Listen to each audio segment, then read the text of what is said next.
Hello दोस्तों, कैसे हैं। आज हम करने वाले हैं कक्षा 6 का अध्याय नंबर 7, जिसका नाम है ग्रामीण क्षेत्र में आजीविका। इसमें हम जानने वाले हैं कि जो गांव में रहने वाले लोग हैं वो किस प्रकार से अपना जीवन यापन करते हैं। क्या सभी लोगों के पास जीवन चलाने के लिए समान अवसर उपलब्ध हैं या नहीं। उनके जीवन की जो परिस्थितियां हैं एक दूसरे से कितनी मिलती जुलती हैं, वे कौन कौन सी समस्याओं का सामना करते हैं, इन सभी बातों को हम इस अध्याय में जानने वाले हैं। तो चलिए शुरू करें। कहानी है कलपट्टू गांव की। कलपट्टू गांव की तो तमिलनाडु में समुद्र तट के पास एक गांव है जिसका नाम है कलपट्टू।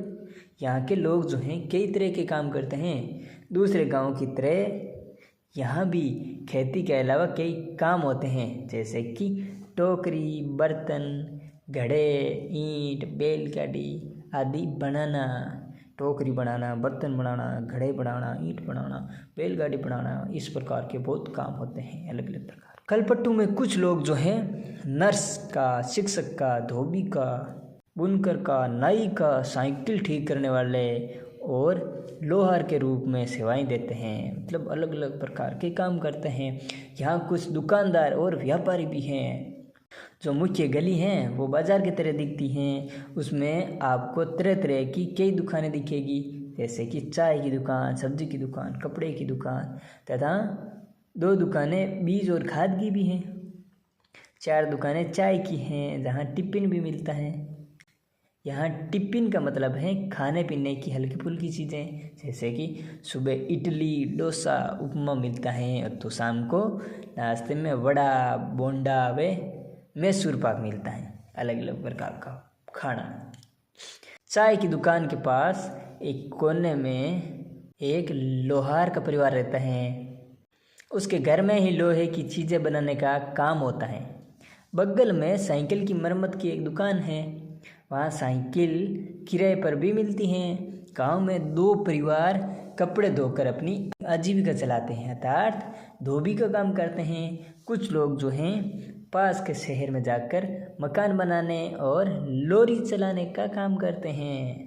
गांव छोटी छोटी पहाड़ियों से घिरा हुआ है। सिंचित जमीन पर मुख्यतः धान की खेती होती है। ज़्यादातर परिवार खेती के द्वारा अपनी आजीविका कमाते हैं। ज़्यादातर लोग जो हैं वो खेती करके ही अपना जीवन गुजारते हैं। यहाँ आम और नारियल के काफ़ी बाग हैं।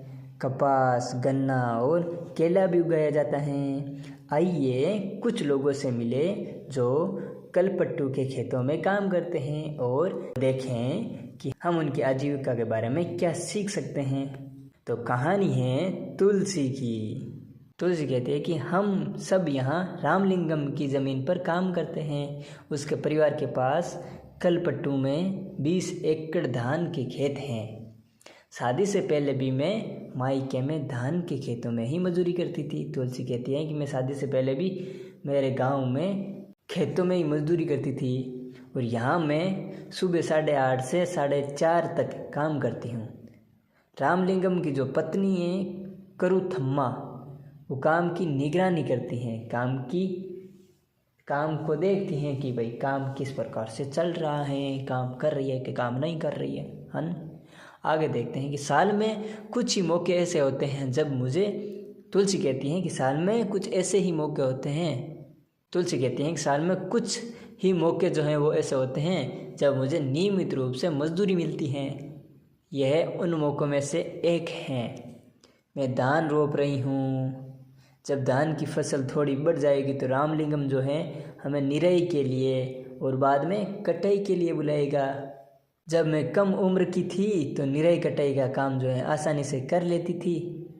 तुलसी कहती है कि जब मैं कम उम्र की थी तो निराई कटाई का काम आसानी से कर लेती थी, लेकिन अब जैसे जैसे उम्र हो रही है मुझे झुककर काम करने और देर तक पानी में पैर डुबोए रखने से तकलीफ़ होती है।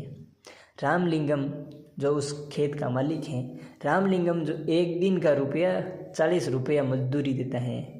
मेरे गांव में मजदूरी के रेट से यह थोड़ा कम है, फिर भी मैं मजदूरी के लिए यहाँ आती हूँ। रामलिंगम पर मुझे भरोसा है कि काम होने पर वह मुझे ही बुलाएगा। बाकी लोगों की तरह वह आस पड़ोस के गाँव में सस्ते मजदूर ढूंढने नहीं जाता। तुलसी कहती है कि मेरा पति रमन भी एक मजदूर हैं। हमारे पास कोई ज़मीन नहीं है। साल के इन महीनों में वे खेतों में कीड़ों की दवाई छिड़कता है। खेतों में काम नहीं मिलता तो उसे पास की खान से पत्थर या नदी से बालू ढोने का काम मिल जाता है। ये पत्थर और बालू पास के शहरों में मकान बनाने के लिए ट्रक से ले जाए जाते हैं। खेत में काम करने के अलावा घर का सारा काम भी करती हूँ। मैं घर में सबके लिए खाना बनाती हूँ, कपड़े धोती हूँ, साफ़ सफाई करती हूँ और औरतों के साथ जाकर जंगल से लकड़ी भी लाती हूँ जो गांव से करीब 1 किलोमीटर दूर हैं और जहाँ से मैं पानी भी लेकर आती हूँ। मेरा पति घर का सामान जैसे कि साग सब्जी खरीदने में मेरी मदद करता है। तुलसी कहती हैं कि हमारी 2 बेटियां हमारे जीवन की खुशी हैं। दोनों ही स्कूल जाती हैं। पिछले साल एक बेटी बीमार पड़ गई थी तो उसे शहर के अस्पताल ले जाना पड़ा।